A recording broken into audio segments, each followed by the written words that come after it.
Winter, December 1431. In the small Transylvanian city of Sighișoara, a child was born into a world already soaked in blood. His name was Vlad.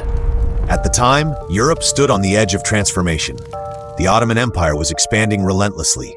Kingdoms collapsed, borders shifted. Entire generations lived under the constant shadow of war. Most children born into such a world disappeared into history. But this child would become one of the most feared men who ever lived. Centuries later, people would call him Dracula. But first, he was simply a boy who would grow up surrounded by violence. Vlad was born into the house of Draculaști, a noble family tied to power, ambition, and danger. His father, Vlad II Dracula, belonged to a prestigious military order, the Order of the Dragon. Created to defend Christianity against Ottoman expansion, the dragon symbol became part of the family identity. And from this symbol a name emerged, Dracul, the dragon, or in some interpretations, the devil. His son would become known as Dracula, the son of Dracula, a name history would never forget. To understand Vlad, you must understand Wallachia. His homeland sat between worlds. To the north, Christian Europe. To the south, the Ottoman Empire. Wallachia was trapped between giants. Too small to dominate, too important to ignore. Its rulers constantly balanced survival through diplomacy, betrayal, and war. Young Vlad grew up watching political alliances change overnight. Friends became enemies, and enemies became allies. This instability would shape his entire worldview. Trust nobody, fear everyone, strike first. Many historians focus on Vlad's later brutality, but fewer ask a deeper question. What creates a man like this? Children learn from their environment, and Vlad's environment taught one lesson above all else. Power means survival. Weakness means death. Every noble family around him understood this reality. Mercy could be interpreted as weakness, and weakness invited destruction. Years before Vlad committed his first atrocity, the foundations of his personality were already forming. A world without security often creates leaders without compassion. As Vlad approached adolescence, the Ottoman Empire grew stronger. Every year, its armies moved closer, its influence expanded, its power increased. His father faced impossible choices: fight the Ottomans and risk destruction, or cooperate and risk humiliation. Eventually, a decision would be made, a decision that would change Vlad's life forever. Because soon, he would be sent directly into the heart of the Ottoman Empire, not as a guest, not as a diplomat, but as a hostage. Before leaving Wallachia, Vlad spent one final night in his homeland, at least one final night as a free boy. No one could know what awaited him. Years of captivity, political manipulation, humiliation, violence, and lessons that would forever alter his view of humanity. When the sun rose, the child would begin disappearing, and the future Vlad the Impaler would begin to emerge. The year was 1442. The road stretched endlessly toward the south. Young Vlad and his younger brother Radu rode beside Ottoman escorts. Every mile carried them farther from home, farther from their family, farther from the mountains and forests of Wallachia. Neither boy fully understood what was happening.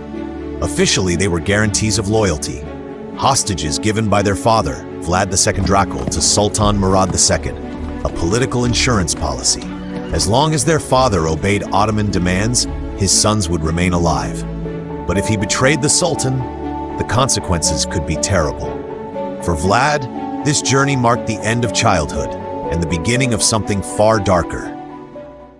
To a boy from Wallachia, the Ottoman world seemed unimaginable. The cities were larger, the markets were richer, the armies were stronger, the bureaucracy was more sophisticated, the empire stretched across continents.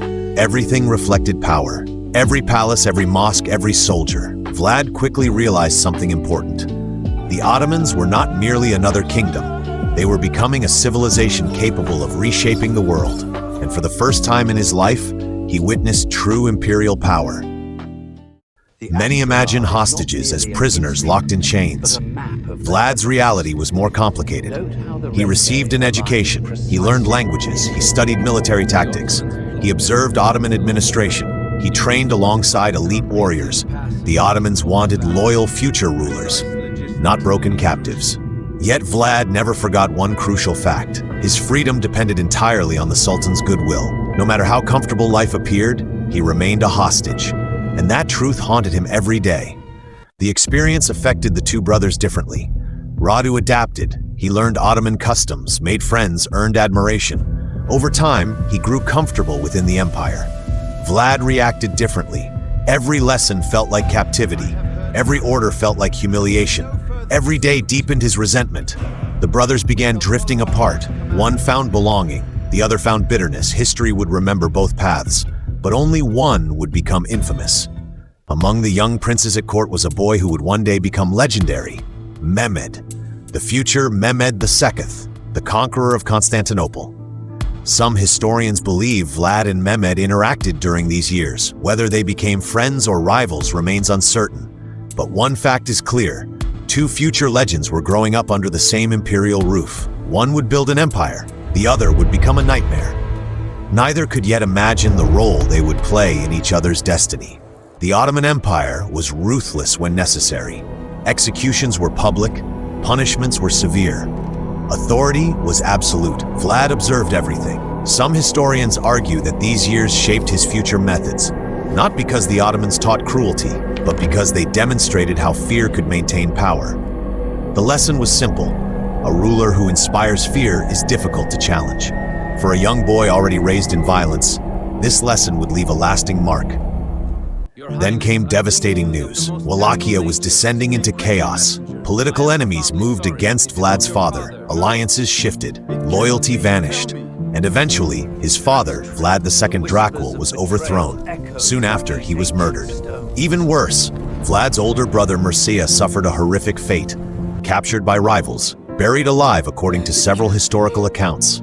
The family that Vlad hoped to return to was being destroyed. This moment changed everything. Before, Vlad had been a hostage. Now, he became something else. A young man consumed by vengeance. His father was dead. His brother was dead. His homeland was controlled by enemies, and he remained trapped inside the empire that had once claimed to protect his family. The anger began to grow, slowly, silently, year after year, like a fire hidden beneath stone, waiting. The Ottomans eventually saw an opportunity. Wallachia needed a ruler, and Vlad possessed a valuable claim. In 1448, he was released, not out of kindness, but because he could serve Ottoman interests.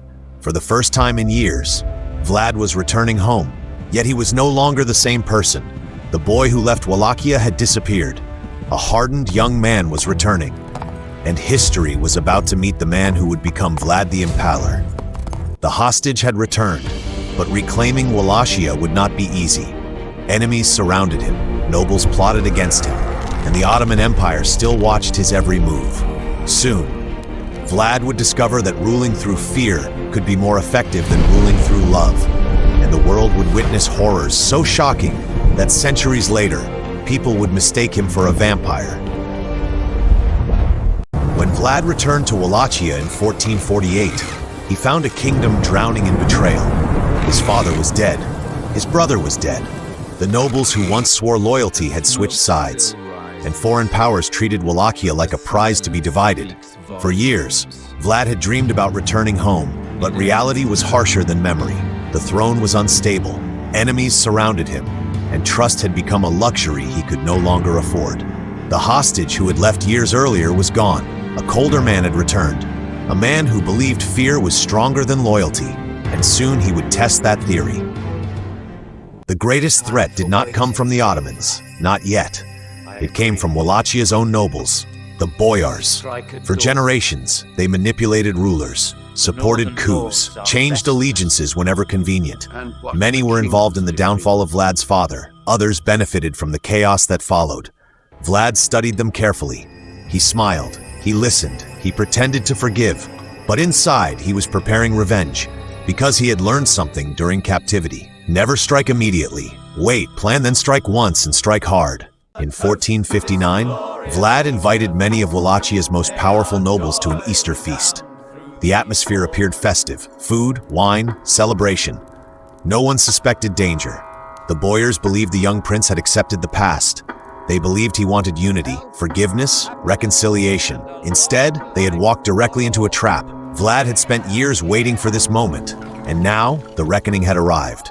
The doors closed, soldiers appeared, and panic erupted. Older boyars were executed, younger nobles were forced into labor.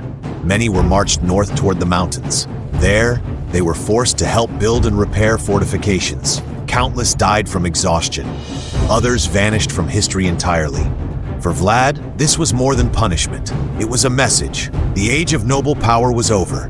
The prince alone would rule Wallachia, and anyone who challenged him would suffer. Executions were common in the medieval world, but Vlad embraced a punishment so horrifying that it would define his legacy forever: impalement. Victims were placed upon sharpened stakes, designed to maximize suffering, designed to terrify witnesses, designed to create unforgettable memories. To modern audiences, the cruelty seems unimaginable. Even many contemporaries were horrified. Yet Vlad believed terror had value. A dead enemy disappears. A terrified enemy spreads stories, and stories could travel farther than armies. Soon, fear became part of government. Thieves feared him, traitors feared him, invaders feared him, even ordinary citizens learned to obey. According to legend, a golden cup was left near a public fountain, untouched, not because people became virtuous, but because they feared the consequences of theft. Whether the story is entirely true remains uncertain, but it reflects something important. Vlad wanted fear to replace disorder, and for a time, it worked. Meanwhile, the Ottoman Empire watched closely.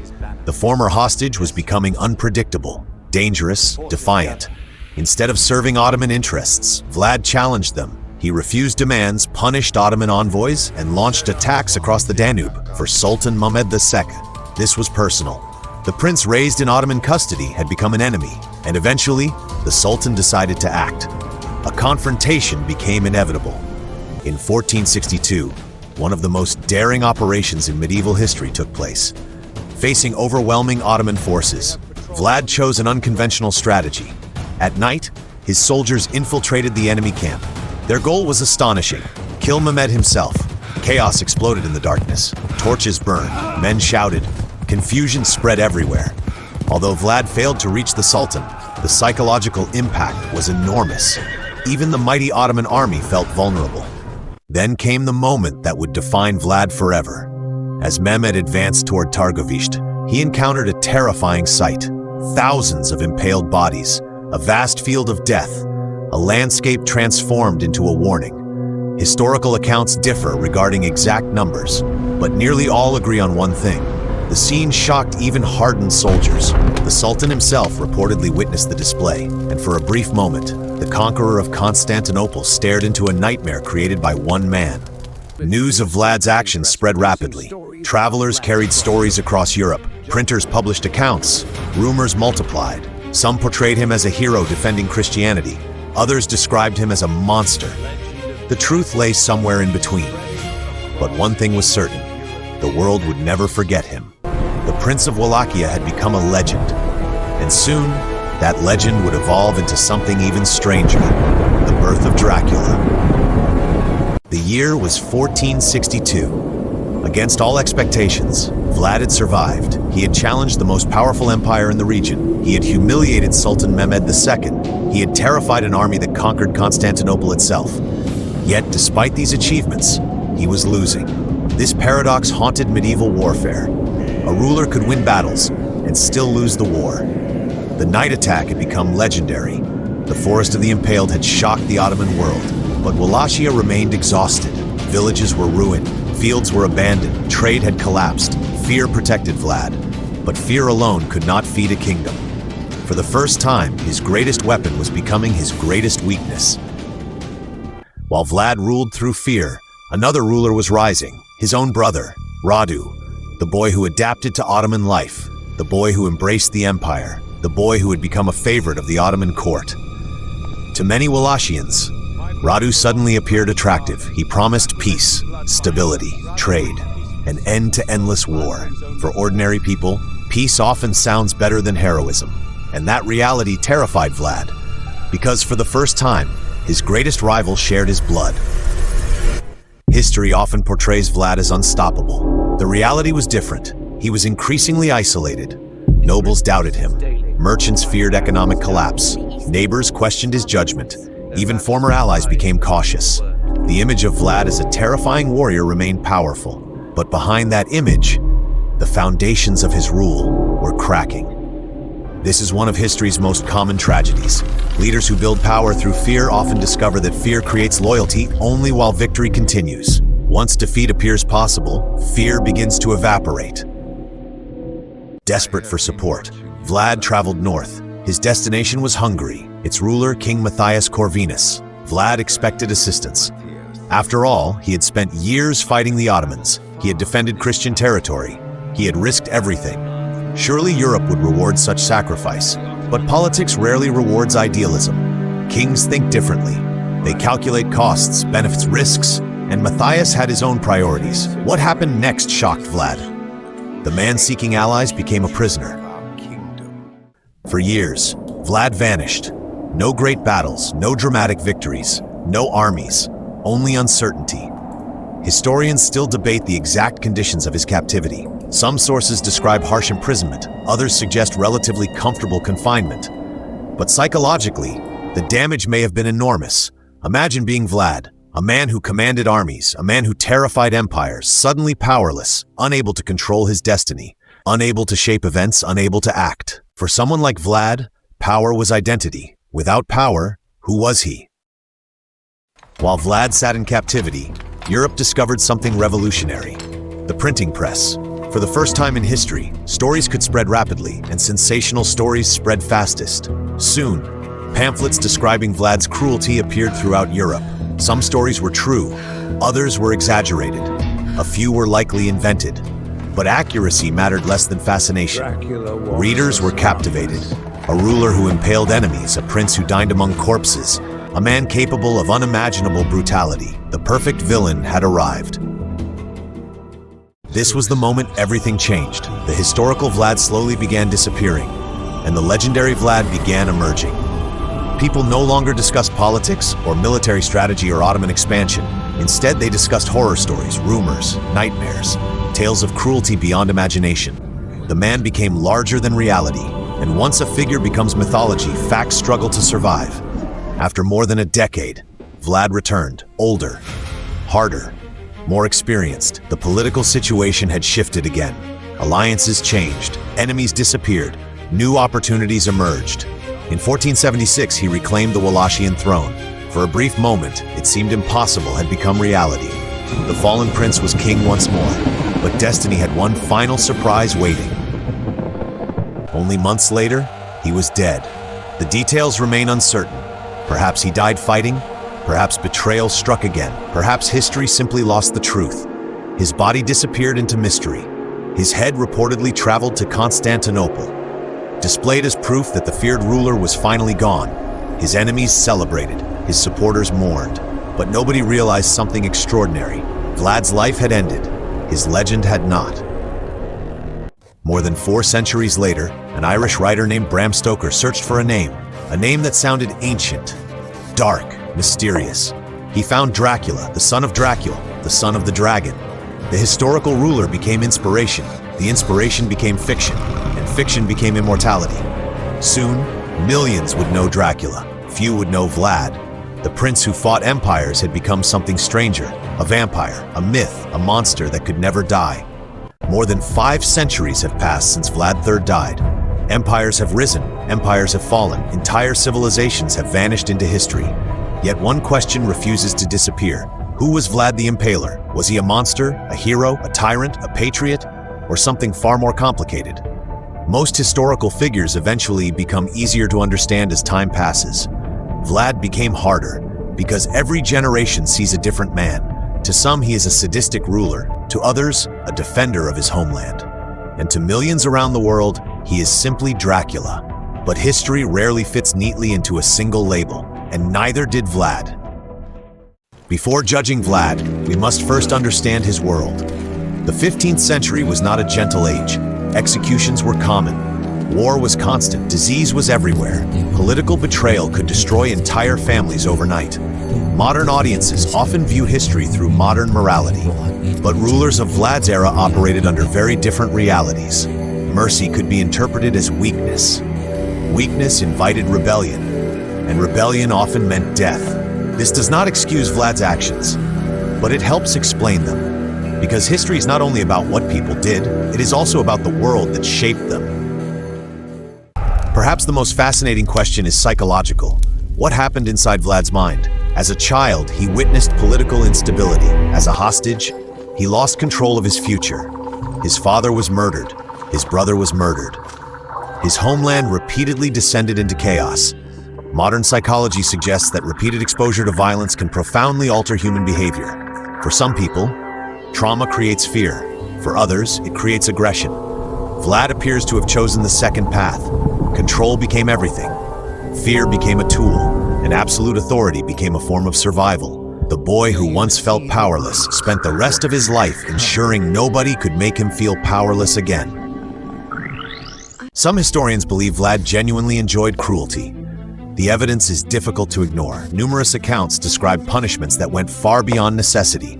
Public displays of suffering, mass executions, deliberate acts designed to shock observers. Yet other historians urge caution. Many surviving accounts were written by enemies, political rivals, foreign observers, people with strong reasons to exaggerate. The truth may never be fully known. What is clear is that Vlad understood the psychological power of terror better than most rulers of his age. Whether he enjoyed that terror or simply considered it useful remains one of history's greatest mysteries. Outside Romania, Vlad is often remembered as a monster. Inside Romania, the story is more complicated. Many Romanians view him as a national defender, a ruler who resisted foreign domination, a leader who fought corruption, a prince who protected Wallachia during one of the most dangerous periods in its history. This difference reveals something important. Historical memory is rarely objective. Different societies remember the same person differently. One culture sees a tyrant, another sees a patriot, and both perspectives can exist simultaneously. Then came Dracula, a fictional character inspired by history. Yet something remarkable happened. The legend eventually became more famous than the man. Millions know Dracula, far fewer know Wallachia, or Medisect, or the political struggles of Eastern Europe. Popular culture transformed Vlad into something timeless, not merely a ruler, not merely a warrior, but an immortal symbol, a creature capable of surviving every century, every generation, every retelling. If Vlad left behind one enduring lesson, it is this: fear can be extraordinarily powerful. His armies were small, his resources limited, his enemies overwhelming. Yet he repeatedly influenced events through psychology. He understood something many leaders overlook. People do not only react to reality, they react to perception. The forest of the Impaled was not merely punishment, it was communication, a message directed at the minds of his enemies, and in many ways, that message succeeded. But legends come with a price. The real Vlad disappeared beneath layers of myth. Each century added new stories, new exaggerations, new interpretations. Eventually, the historical man became almost impossible to separate from the legend. This happens to many famous figures, but few experienced it to the extent Vlad did. The ruler became a vampire, the prince became a monster, the man became a myth, and myths are almost impossible to control. So, what should history call Vlad the Impaler? Perhaps the answer is uncomfortable. Perhaps he was both hero and monster, a defender of his homeland, and a perpetrator of terrible violence, a victim of trauma and a source of trauma for others, a man shaped by his era, yet capable of shaping that era in return. History often seeks simple answers, but human beings are rarely simple, and Vlad may be one of the clearest examples. The story of Vlad the Impaler is not truly about vampires. It is not even primarily about violence. It is a story about fear, power, survival, trauma, and the extraordinary ways human beings respond to impossible circumstances. 5 centuries later, his name still survives, not because he built a great empire, not because he changed the world forever, but because he became something few people ever achieve, a legend. And legends never truly die. If you enjoyed this journey into one of history's most fascinating and controversial figures, be sure to like the video, subscribe to the channel, and tell us in the comments, was Vlad the Impaler a monster, a hero, or both? Until next time, keep exploring the stories history tried to forget.